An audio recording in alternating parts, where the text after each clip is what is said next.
दर्शकों नमस्कार, आप सभी का स्वागत है।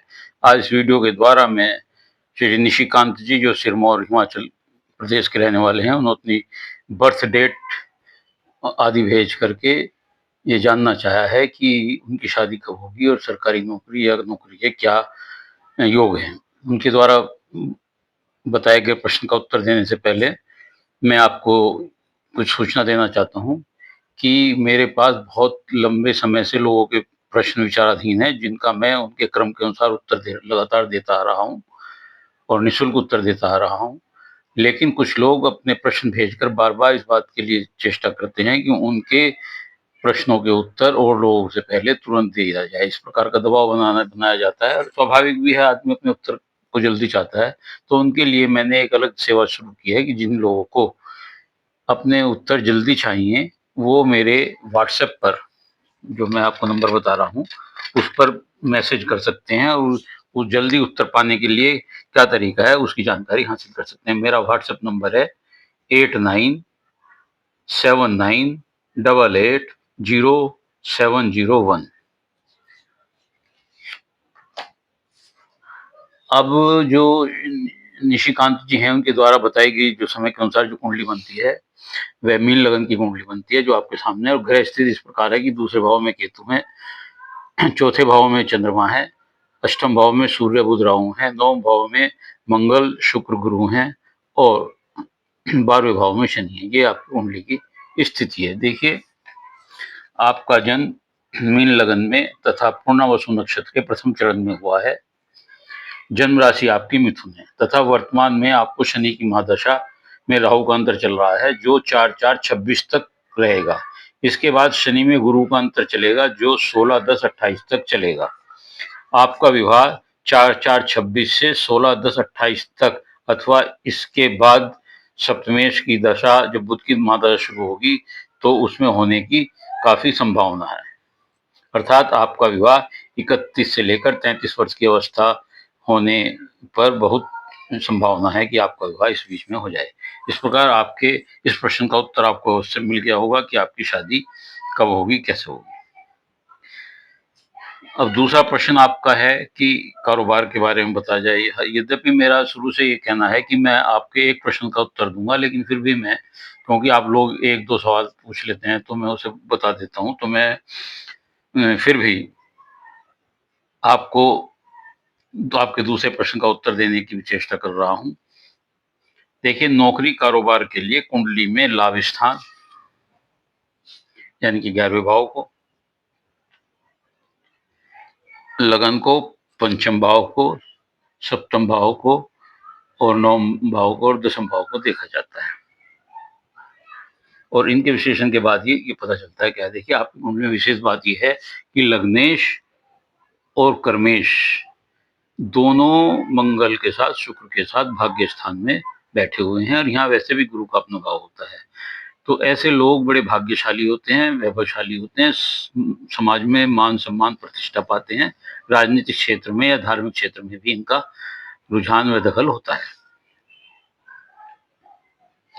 देखिए, दूसरी तरफ से देखेंगे, 11वें भाव का स्वामी शनि है, जो 12वें भाव में अपने ही घर में बैठा हुआ है तथा वहां से 10वीं दृष्टि से आपके भाग्य स्थान को देख रहा है। शनि की गति बहुत धीमी होती है और देरी से ही फल देते हैं। और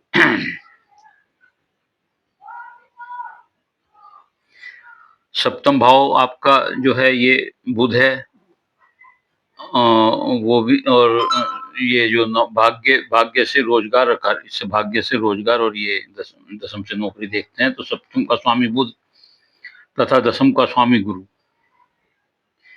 जो लग्नेश का दसम का भी स्वामी होकर भाग्य स्थान में बैठा है, बहुत अच्छी स्थिति में है। आपको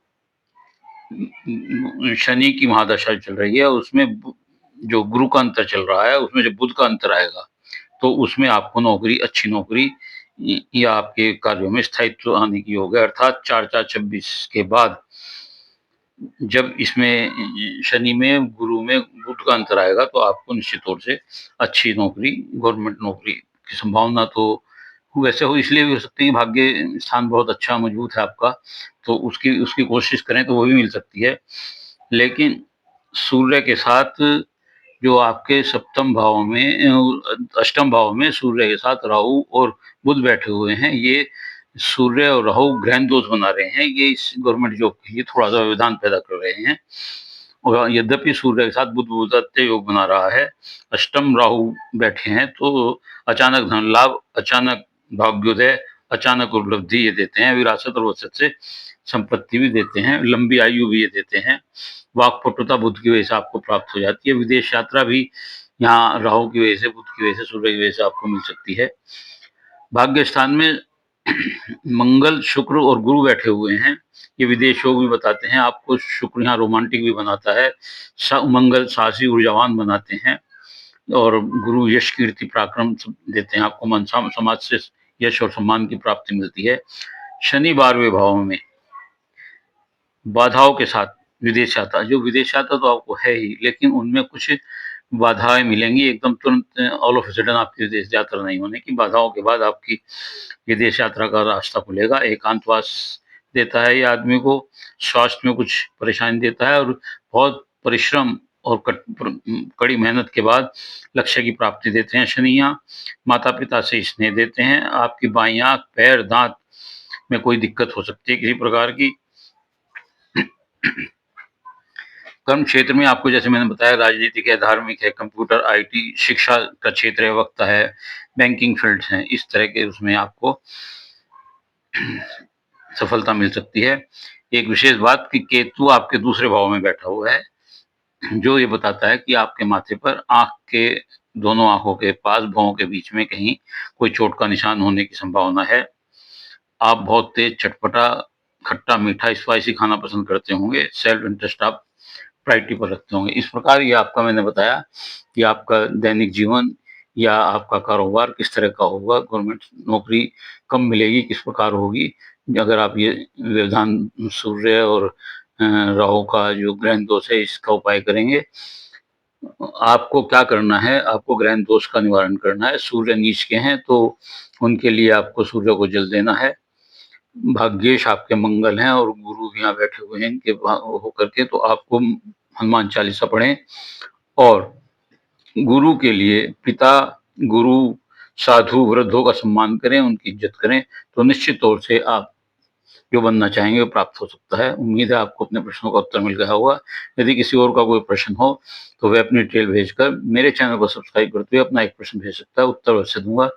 प्रश्नों की संख्या अधिक होने के कारण आपको अपने उत्तर के लिए धैर्य से इंतजार करना पड़ेगा। धन्यवाद।